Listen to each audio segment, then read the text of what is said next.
Hello and welcome to our first week on the theme of embracing change for Awakened. Change? Change? Change can be scary sometimes, can it? Especially if you find yourself in a religious community. Churches can be terrified of change, even something as simple as swapping out the type of coffee you're using or changing up the paint color. It can be scary for churches to the point that they often refuse to change anything until they just pack up and die. Change. This is kind of ironic, though, because Jesus' entire message is about transformation. The whole purpose of Jesus' teachings is about changing, transforming, renewing our life and our world. I think Jesus' teachings are not meant to be teachings that we can just get right the first time. It doesn't happen right out of the gate. Jesus' teachings have to be practiced. I don't think that we're naturally inclined to love our enemy. I don't think we're naturally inclined to forgive. I don't think we're naturally inclined to want to work for systemic justice, even if that comes at personal expense. Jesus' message is a message that involves transformation. We're not going to get it right the first time. We're not always going to get it right. We're going to mess up, but the practice of implementing Jesus' teachings is what transforms us and transforms our world. Paul recognized this when he talked about renewing the mind, renewing ourselves, and practicing a faith that transforms us, even in ways sometimes that make people say, why? Why do you want to practice a faith like that calls you even to love your enemies? And I think the answer is because doing so ends up counterintuitively being incredibly life-giving. Because if you're willing to forgive, if you're willing to love even your enemies, it keeps you from that negative energy of hatred and of bitterness and resentment, because that stuff eats away at our souls. It is like acid for our faith and for our well-being. If we want to thrive, if we want our world to thrive, it comes through implementing the teachings of Jesus that are ultimately life-giving. Change can be scary, and it's not always good, but transformation from the gospel is something that is absolutely life-giving. Faith communities ought to be willing to try new things. We in our lives ought to be willing to try new things as well.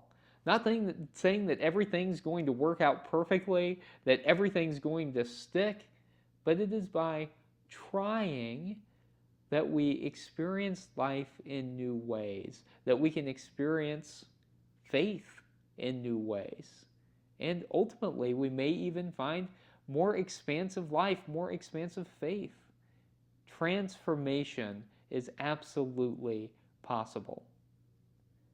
You know, I had a professor in my doctoral program who talked about church leadership being like jazz, but I think faith is like this too.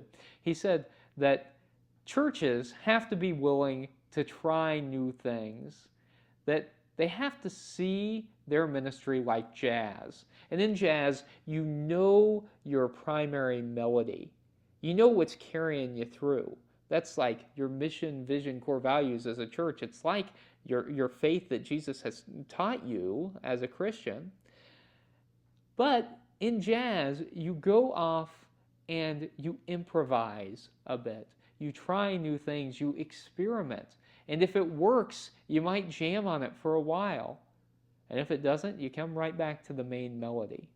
I think that's true in churches, because churches need to try new programs, they need to try new ministries, they need to be willing to try to think about finances in new ways and all of that. They need to be willing to improvise knowing who they are at their center.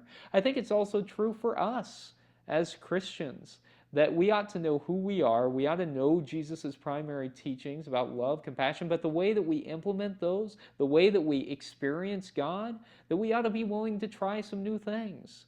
We ought to be willing to try new ways to serve. We ought to be willing to try new ways to worship. We ought to be willing to try to experience God in different ways because that can ultimately expand our faith. In this section on embracing change, the spiritual practices that we are engaging in involve trying some new things. And so this week, I encourage you to try something new, but something specific. I want you to try, as you're able, to help someone in a different way. Try a new way of helping someone. Maybe that is acknowledging someone who's living on the street, striking up a conversation in a safe way. Perhaps it's volunteering at a food bank. Perhaps it is helping a friend in need, someone who needs help moving, some way that isn't how you typically help someone. Think about expanding how you might help someone. One of the most concrete examples that I can think of when I helped someone in a new way was when I began working for this outdoor church whenever I was in seminary. And I started spending a lot of times with people who were experiencing homelessness. And I began to develop real relationships with people who had radically different life experiences than I had had. And those relationships really began to build and to flower. And I was living in Connecticut at the time, and I would go to the part of town where a lot of these folks lived during the week, and I knew them by name, and they knew me by name, and I wasn't solving their problem.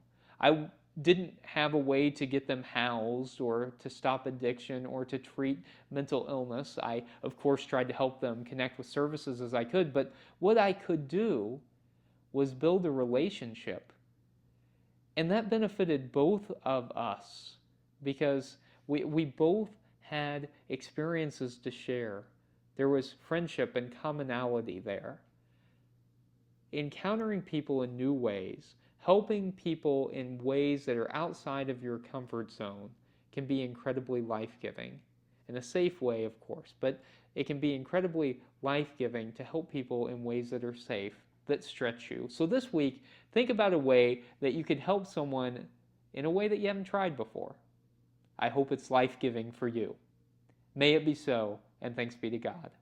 Amen.